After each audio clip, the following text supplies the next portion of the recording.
ایک سیدوں کا خاندان بھی آیا، ایک ایسی خاتون بھی آئی جس کے ساتھ 3 بیٹیاں تھیں، بیٹا بھی کوئی نہیں، خامن فوت ہو گیا۔ مسجد کے ساتھ مہمان خانے بنے ہوتے، وہاں اس نے بچوں کو ٹھہرایا اور نکلی سمرقند میں کہ کوئی آدمی مل جائے اور اس سے کہوں کہ تھوڑی سی مدد ہو۔ وہ چلتے چلتی ایک سیٹھ کے پاس، رئیس کے پاس پہنچی۔ جن لوگوں کے پاس دولت آتی ہے نا، وہ کئی دفعہ سخت جملے کہنے لگتے ہیں جو اللہ کو پسند نہیں آتے۔ وہ سیٹھ کے پاس گئی تو جا کے کہنے لگی میں غریب ہوں، پریشان ہوں، بلخ میں قحط ہے، سارا زمانہ جانتا ہے، تو میں اس لیے سمرقند آئی ہوں، بیٹیوں کا ساتھ ہے، نہ رہنے کو جگہ ہے، نہ کھانے کو روٹی ہے، نہ پہننے کو کپڑا ہے، مہربانی کر تھوڑی مدد کر۔ کہنے لگا ہو کون؟ تو اس سید زادی نے کان آگے کر کے، ہاں کسی پہ بھی حالات سخت آ سکتے، اللہ سے ڈرنا چاہیے، کان آگے کر کے نہ کہنے لگی میں سید زادی اور یہاں میرا اپنا کوئی نہیں، مہربانی کر۔ تو وہ سیٹھ صاحب، چودھری صاحب کہنے لگے مجھے کیسے پتا چلے گا تو سید ہے؟ تو سید زادی نے اپنا پلو کھولا اور اپنے آنسو دونوں آنکھوں سے صاف کیے تو کہنے لگی اللہ تیرا بھلا کرے، میں ثابت نہیں کر سکتی کہ میں حضور کا خاندان، میرے پاس کوئی دلیل نہیں، میں نہیں بتا سکتی، چل ٹھیک ہے۔ چلی گئی۔ کسی نے بتایا کہ یہاں کوئی یہودی بھی رہتا ہے، وہ بڑا سخی ہے، یا آتش پرست ہے، یا پارسی ہے کافر غیر، سخی بڑا ہے۔ اس کے پاس گئی، بیٹھی رہی، لوگ بیٹھے تھے، جب چلے گئے تو قریب گئی، کہنے لگی مجبور ہوں، پریشان ہوں، غریب نہیں ہوں۔ کہنے لگا بی بی تجھے کبھی دیکھا نہیں، سمرقند کی اتنی آبادی نہیں، میں سارے شہر، تو کون ہے؟ تو کہنے لگی تعارف نہ ہی پوچھے تو اچھا ہے۔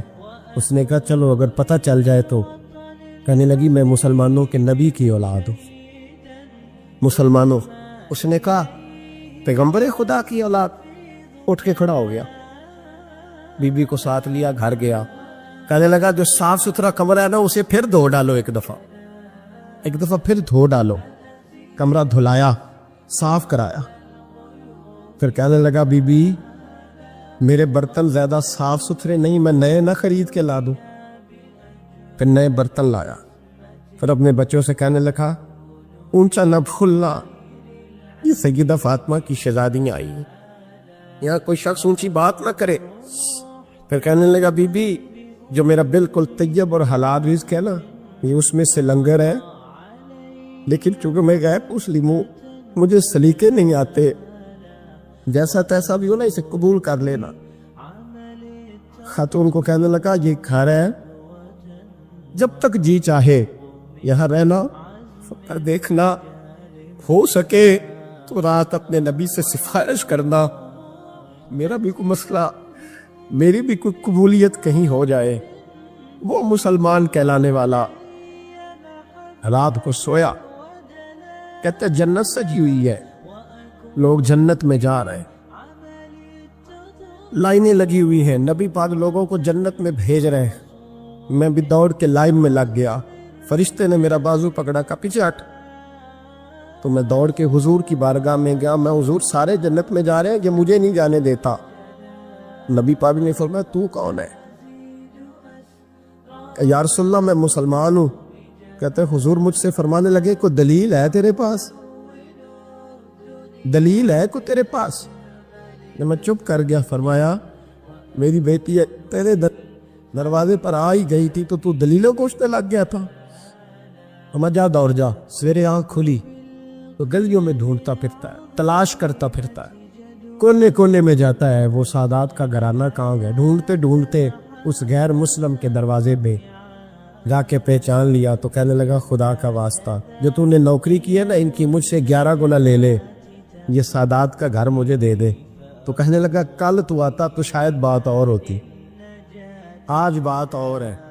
اس نے کہا مہربانی کر، کہا نہیں کل تو آتا تو معاملہ اور تھا، آج معاملہ آج اور ہے، رنگ بدل گیا ہے، حالات تبدیل ہو گئے ہیں، اب تو دیکھتا کیا ہے، جا تو جا۔ کہنے لگا نہیں مہربانی کر، دے دے، تو غیر مسلم میں تیرا کیا تعلق؟ کہنے لگا چپ کر، غیر مسلم میں کل تک تھا، کل سے سجدوں سے پیار کیا ہے تو میرے حالات سنور گئے ہیں، وہ جو نظارے تو نے رات خواب میں دیکھے ہیں میں نے جاگتی آنکھوں سے دیکھے ہیں، میں نے جاگتی آنکھوں سے، اور تو نے کسی مفتی پیر عالم کے ہاتھ پہ کلمہ پڑھا ہے؟ میں نے رات محمد عربی کے ہاتھ پہ کلمہ پڑھا ہے، شیخ الاسلام ابن المسلمین خواجہ قمر الدین سیالوی۔ خواجہ صاحب سچ مچ کے شیخ الاسلام تھے، اور اللہ تعالیٰ نے انہیں بڑا ہی اعزاز عطا فرمائی، بڑی بات تھی، ایسے شیخ بھی کم دنیا میں ہوتے، اور 20 علماء ان کے مرید تھے۔ پنڈی کے علاقے میں نا اپنے بہت سارے علماء، کسی علماء کی میٹنگ میں گئے تھے، علماء کافی تھے، تو ایک سید عالم تو انہوں نے نماز پڑھائی، عالم بھی تھے اور سید بھی تھے، جماعت کرائی، تو نماز کے بعد پتہ چلا کہ کوئی ایسی واضح غلطی ہو گئی ہے کہ نماز ہوئی نہیں۔ اب ہمارے تو کسی نمازی کو کسی مسئلے کا پتہ چل جائے دوسروں کو جینے نہیں دیتا، کہتا صرف میری نماز ٹھیک ہے، تم سب کی غلط ہے۔ اور پھر بندہ عالم ہو، اسے پتہ ہو مسئلے کا، تو پھر وہ سانس لینے دے، یہ بڑا مشکل کام ہے۔ علم یہاں بالکل زیادہ ہو تو پھر بندے کو حوصلہ ہوتا ہے، اس پہ کو پتہ ہے تھوڑا پانی ہوتا ہے نا برتن میں تو آوازیں زیادہ نکالتا۔ علماء سارے کہنے لگے جی جلدی سے بتائیں جی حضرت صاحب وہ نماز نہیں ہوئی، تو خواجہ صاحب نہ چپ کر جو، پتہ مجھے بھی ہے نماز نہیں ہوئی، پر مسئلہ یہ ہے میرا مولوی نہیں نا، یہ رسول اللہ کا خاندان ہے، اور تیری نسل پاک میں ہے بچہ بچہ نور کا۔ فرمایا کہ حضور کا خاندان ہے، چپ کر جاؤ، طریقے سے بات کرنی، ادب سے۔ اور کوئی عالم ہوتا تو میں لقمہ دیتا، یہ سادات ہیں، چپ کرو۔ چلو کہنے لگے میں نا سوچ رہا ہوں کہ کوئی جملہ مل جائے تو شاہ جی کو کہوں کہ نماز نہیں ہوئی، حالانکہ بڑے عالم تھے خواجہ صاحب، تو زبردست قسم کے محقق عالم۔ تھوڑی دیر کے بعد کہنے لگے لو جی مجھے نا مل گیا جملہ، میں شاہ جی کو بتانے لگا ہوں۔ کب بتائیں؟ تو سلام لیا آگے جا کے، شاہ جی کے ہاتھ چومے، کہنے لگے حضور آپ کے پیچھے نماز پڑھی ہے، سید ہے تو مزہ بڑا آیا ہے، ان 4 وقتوں کا بڑا ہی مزہ آیا ہے، ہمارا دل کرتا ہے کہ دفعہ یہی نماز دوبارہ نہیں پڑھا دیتے، مزہ ہی بڑا آیا ہے نا، ذرا ایک دفعہ دوبارہ نہیں پڑھا دیتے نماز، مزہ بڑا ہے۔ تو شاہ جی کہنے لگے لگ مجھے بھی رہا تھا نماز کوئی نہیں ہوئی، پر میں کہہ رہا تھا شاید میرا وہم نہیں ہو، لگ رہا تھا کہ نماز نہیں ہوئی۔ تو آپ بڑے سمجھدار آدمی ہیں، آپ نے سید کا ادب بھی بچا لیا ہے اور مسئلہ بھی بتا دیا ہے۔ تیری نسل پاک میں ہے بچہ بچہ نور کا، تو ہے عین نور تیرا سب گھرانہ نور کا۔ ہمارا تعلق اعلیٰ حضرت فاضل بریلوی کے ساتھ ہے، اعلیٰ حضرت فاضل بریلوی رحمت۔ ایک پیر صاحب نے دعوت دی، پیلی بھیت کے پیر صاحب تھے، دعوت دی، ان کے جلسے میں عرس پہ اعلیٰ حضرت گئے، اور جب میرے امام پہنچے تو بے پردہ بیویاں سامنے بیٹھی تھی۔ میرا موضوع نہیں تھا لیکن بات ہو رہی تھی، سوال پوچھا جا رہا تھا تو وضاحت ضروری سمجھ رہا ہوں۔ بے پردہ بیویاں سامنے بیٹھی تھی، اور وہ بزرگ سید بھی کہلاتے تھے۔ اعلیٰ حضرت رحمت اللہ علیہ واپس پلٹے، واپس بھرے مجمع میں اٹھ کے آ گئے، دوڑا آیا، لوگ بھی تھے، کہنے لگے حضور آپ امام ہیں، بزرگ ہیں ہمارے، آپ کا رویہ نرم ہونا چاہیے، تھوڑا خیال کریں، کوئی غلطی ہے تو سمجھائے، آپ جا رہے ہیں، کوئی غلطی ہے تو سمجھائیں، رویہ نرم ہونا چاہیے، سمجھا دیں، آپ اٹھ کے جا رہے ہیں۔ آپ فرمانے لگے جو رسول اللہ کی شریعت کا لحاظ نہ کرے اس کے ساتھ نرم رویہ نہیں رکھنا چاہیے، نرم رویہ نہیں رکھ۔ فرمایا اگر آپ سید نہ کہلاتے ہوتے تو پھر میں کھڑے ہو کے بات کرتا، نرمی صرف اس لیے کی ہے کہ تیری نسل پاک میں ہے بچہ بچہ نور کا۔ لیکن وہ شاہ بھی کوئی قیمتی بزرگ تھے، سید صاحب بھی، وہ کہنے لگے حضور بھی میری طرف دیکھیں، بڑے مجمع میں کہتا ہوں مجھ سے غلطی ہوگی، آئندہ نہیں کروں گا، اور پھر میرے امام کی شان دیکھیں، جب شاہ صاحب نے بڑے مجمع میں کہا غلطی ہو گئی آئندہ نہیں کروں گا، تو لوگوں نے دیکھا کہ کروڑوں سنیوں کا تنہا امام زمین پہ جھک گئے اور سید کے پیر چومنے شروع کر دیے۔ فرمانے لگے اگر آپ غلطی مانتے ہیں تو میں بھی رسول اللہ کی اولاد کا نوکر ہوں، تو میرے بھائی یاد رکھے ایسے ہی تھوڑا آد ہے، ہم کوئی ایسے گرے پڑے لوگ نہیں جس مرضی آدمی کو اٹھ کے ماننا شروع کر دے۔ ہماری عقیدت بڑی غیرت مند ہے، ہمارے نظریات بڑے پختہ ہیں، اور ایک منٹ کے لیے بھی ہمیں کوئی شرمندگی نہیں، پار کے ادھر پھینکتے۔ ہم کیا سمجھتے ہیں کسی کے درجنوں مرید ہو یا لاکھوں مرید ہو، ہمارے لیے کسوٹی رسول اللہ کی شریعت ہے، نبی پاک کا دین معیار ہے۔ حضرت سلطان باہو رحمت اللہ تعالی علیہ کے ایک خادم ہوئے، ان کا اصل نام امیر بابا لکھا ہے بعض جگہوں پہ، لیکن ان کو کڈن میاں، کڈن میاں، بڈھے میاں کئی ناموں سے یاد کیا جاتا ہے۔ بڑے درویش تھے، صاحب حضوری آدمی تھے، اکثر لوگ دم درود کرانے آتے تھے ان کے پاس۔ بزرگوں کے پاس لوگ آتے ہیں، اللہ کے بندے دعا کرتے ہیں تو اللہ خیر فرما دیتا ہے۔ آج کل کا زمانہ نہیں، اب تو دکانداری ہے نا، ٹوکن چلتے ہیں، تو اللہ تعالیٰ خیر کرے، حالات بڑے عجیب و غریب ہے۔ تو ان کے پاس لوگ آیا کرتے تھے دم کرانے، انہوں نے نا دور ایک برتن رکھا ہوا تھا، تو کوئی آدمی آتا تو تھوڑا سا اس میں نذرانہ ڈالتا، نذرانہ حضرت جی میرا یہ کام ہے، یہ کر دیں۔ وہ خلیفہ تھے حضرت سلطان باہو کے، وہ گردن جھکاتے، تھوڑی دیر کے بعد سار اٹھاتے، کہتے تیرا کام ہو جائے گا۔ صحیح مسلم کی حدیث ہے، نبی پاک نے فرمایا رب اشغاز اکبر لو اقسم علی اللہ لابرہ، اللہ کے کچھ بندے ایسے ہیں جو اللہ کو قسم بھی دے تو اللہ ان کی قسم پوری کر دیتا ہے۔